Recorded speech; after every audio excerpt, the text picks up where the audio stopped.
Understanding no-fault divorce and how it works in today's society, no-fault divorce has become a norm. This means that couples no longer have to go through a long, drawn-out process to get divorced. Instead, they can simply declare their marriage dissolved in court and move on with their lives. To go deeper into this topic, Kuza invites you to check out our article.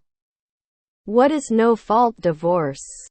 No-fault divorce is a type of divorce in which neither spouse is required to prove that the other spouse has done something wrong in order to obtain a divorce.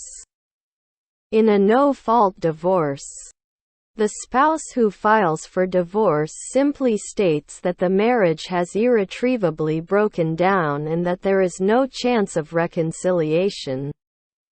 The concept of no-fault divorce originated in the United States in the mid-20th century as a way to simplify and streamline the divorce process. Prior to the advent of no-fault divorce, couples seeking a divorce were often required to prove that one spouse had committed adultery, abandonment, or other grounds for divorce. This process could be time-consuming, expensive, and emotionally draining for both parties. Today, many states in the United States and countries around the world allow for no-fault divorce.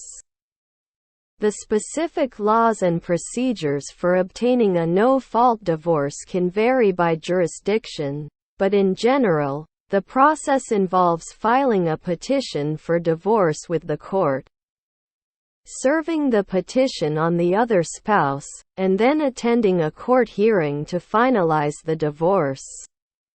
Here are the details.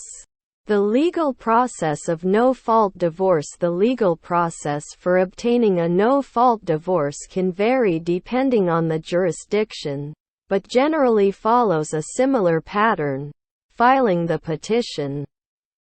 The first step in the process is for one spouse to file a petition for divorce with the court. The petition typically includes basic information about the parties and their marriage, as well as a statement that the marriage has irretrievably broken down. Serving the petition. Once the petition is filed, it must be served on the other spouse. This can be done through personal service, where a process server or law enforcement officer delivers the papers to the spouse in person, or through mail, depending on the jurisdiction. Response. After being served with the petition, the other spouse has a certain amount of time, usually 30 days, to file a response. The response typically includes a reply to the allegations in the petition, as well as any counterclaims or requests for relief. Discovery. If the divorce is contested, meaning that the parties do not agree on all issues, both sides may engage in discovery to gather information about the other's assets, income, and other relevant information. Settlement negotiations. The parties may engage in settlement negotiations, either directly or through their attorneys, in an attempt to reach a mutually acceptable agreement on issues such as property division, spousal support, child custody, and child support. Court hearing. If the parties are unable to reach a settlement agreement, the case will proceed to a court hearing. At the hearing, both sides will present evidence and arguments in support of their positions, and the judge will make a decision on the contested issues. Final divorce decree. Once all issues are resolved, either through settlement or court decision, the court will issue a final divorce decree. This decree officially ends the marriage and sets out the terms of the divorce, including any agreements reached or court orders issued.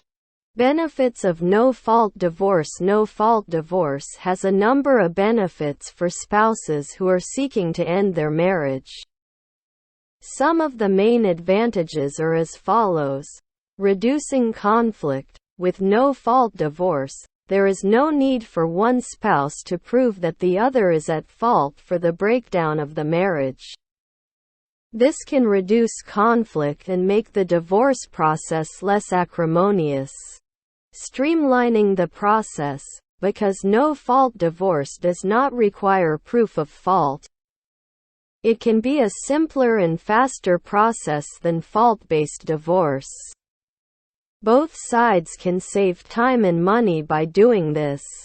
Preserving privacy. With no need to prove fault, there is less opportunity for personal and potentially embarrassing details to be aired in court. This can help to preserve the privacy and dignity of both parties. Encouraging cooperation. Without the need to prove fault, there is less incentive for one spouse to dig up dirt on the other or to engage in other tactics that can prolong and exacerbate the divorce process. This can encourage both parties to work together to reach a mutually acceptable agreement. Protecting children. No-fault divorce can also help to protect children from the negative effects of divorce. Without the need to prove fault, there is less opportunity for children to be caught in the middle of a contentious dispute between their parents.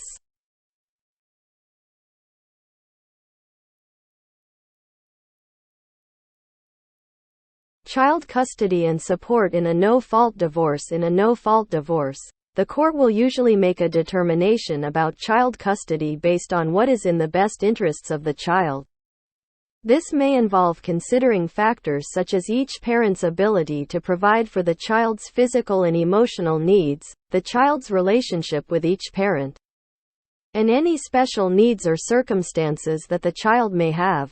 In most jurisdictions, child support is calculated based on a formula that takes into account each parent's income, the number of children involved, and other factors such as childcare and health insurance costs.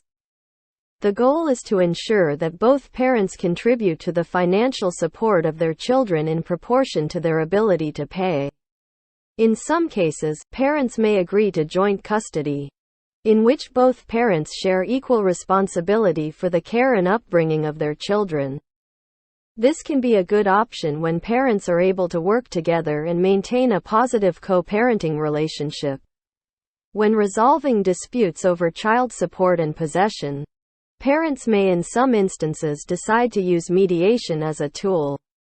Mediation can be a less adversarial and more collaborative process than going to court, and can help parents to reach a mutually acceptable agreement that meets the needs of their children.